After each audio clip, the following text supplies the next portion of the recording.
Tear gas shell फेंके गए थे, लाठियां फेंकी गई थी, पेलेट गन्स चलाए गए थे। अगर तब छात्र नहीं डरे तो आपकी ये मामूली सी स्याही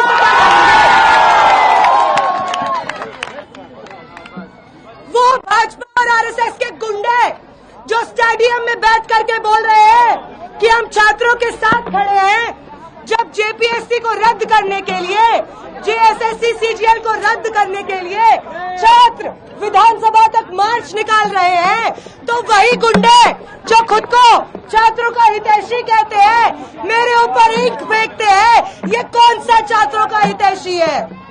यहाँ पे मौजूद तमाम छात्रों को फूल जोहार, बहुत बहुत क्रांतिकारी इस्तकबाल। क्योंकि आप लोग बार बार पूछ रहे हैं कि स्याही फेंक दी क्या करेंगे।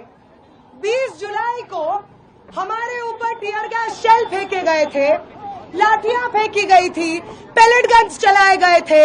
अगर तब छात्र नहीं डरे तो आपकी ये मामूली सी स्याही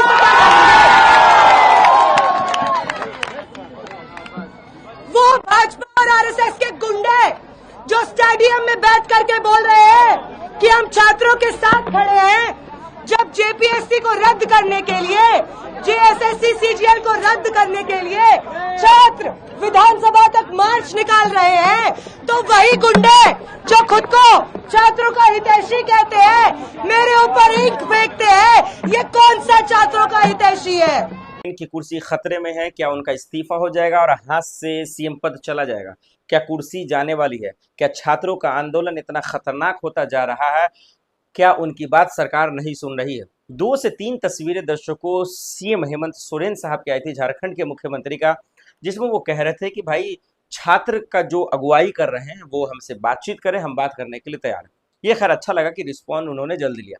लेकिन ये जो भाई इतने पैमाने पर घोटाले हो रहे हैं, इतने पैमाने पर घोटाला हो रहा है, धांधली हो रहा है, आखिर क्यों हो रहा है?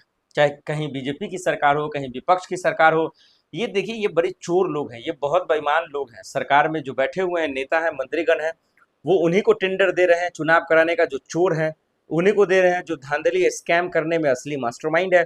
तो इस पर छात्रों का गुस्सा जायज है और उनकी मांगे भी जायज है। अब देखिए अभिजीत दीपके और सीजेपी के तमाम लोगों ने भी कह चुके हैं कि भाई अब हम झारखंड रुख करेंगे और जब तक इंसाफ नहीं मिलेगा तब तक जो है प्रदर्शन चलेगा, तब तक प्रोटेस्ट होगा।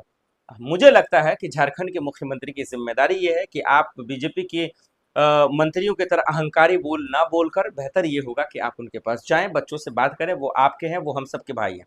अगर उसको आप नज़रअंदाज करेंगे तो देखिए इसका बहुत भुगतना पड़ेगा, चुकता करना पड़ेगा। और ये जो सत्ता के नशे में चूर हैं आप लोग, उसके नशे में जो गोल गोल घूम रहा है वो भूत उतर जाएगा। इसलिए बेहतर यही है कि इन बच्चों की मांगों को पूरा कर लें। और इनके समर्थन में सब लोग आ रहे हैं, चाहे वो मोहम्मद जुनैद हो, खाना खिलाने के लिए भी वो पहुंच रहे हैं, बहुत सारे लोग आ रहे हैं और इस छात्रों के समर्थन कर भी रहे हैं। गोदी मीडिया भी पहुंच रही है, जी जी जी, बहुत, वो सबसे पहले पहुंच गए। ये दिल्ली जो 200 से 300 मीटर की दूरी पर है, यहाँ इनको नहीं आना था, लेकिन वहां पहुंच गए। गोदी मीडिया को उनके लिए आसान है झारखंड पहुंचना, रांची पहुंचना। लेकिन फिर भी हम सबकी मांग यही है कि इन छात्रों की आवाज़ों को सुनी जाए। जिस भी पेपर लीक को लेकर हो, घोटाले को लेकर हो, धांधली को लेकर हो, जो भी शिक्षा व्यवस्था में गंदगी चल रही है उसको दुरुस्त की जाए, जल्द से जल्द किया जाए। सीबीआई की मांग की बात हो रही तो उनको पूरा किया जाए, इस्तीफे की बात हो रही तो उनको भी पूरा किया, जो भी हो दिया जाए। ये देश इन छात्रों का, हम सबका है। और जो भी गलत करेगा, चाहे वो एग्रीकल्चर की बात हो, चाहे वो फाइनेंस मिनिस्टर की बात हो, चाहे वो एजुकेशन मिनिस्टर की बात हो या पेट्रोलियम मिनिस्टर की बात हो, जिस भी फील्ड में की बात हो, चाहे स्पोर्ट्स मिनिस्टर की बात हो, सबको अकाउंटेबिलिटी लेना पड़ेगा, जिम्मेदारी लेनी पड़ेगी। नहीं हो सकता है तो भैया ये आपको कमाने के लिए जनता ने चुना नहीं है कि अपना धन भरिए, अपने बच्चों को विदेश में पढ़ाइए और हमारे देश के बच्चे जो हैं ये कूड़े मकोड़े की तरह रहेंगे, ये कहीं से भी जायज़ नहीं है। तो छात्रों का आंदोलन चल रहा है, अमित शाह जी का इस्तीफा भी मांगा जा रहा है सदन में, सदन के अंदर, सदन के बाहर। राहुल गांधी की गूंज भी चल रहने वाली प्रयागराज, वो भी कैंसिल हो गया है। हालांकि अब देखते हैं उसके बाद भी कहा है कांग्रेस ने, राहुल गांधी और उनके सिपाहियों ने कि हम तो जाएंगे, दम है तो रोके दिखाओ। ऐसे में रोचक होने वाला है। लेकिन झारखंड के मुख्यमंत्री का क्या होगा? क्या इस्तीफा हो जाएगा? बच्चों की मांगों को पूरा कर दिया जाएगा?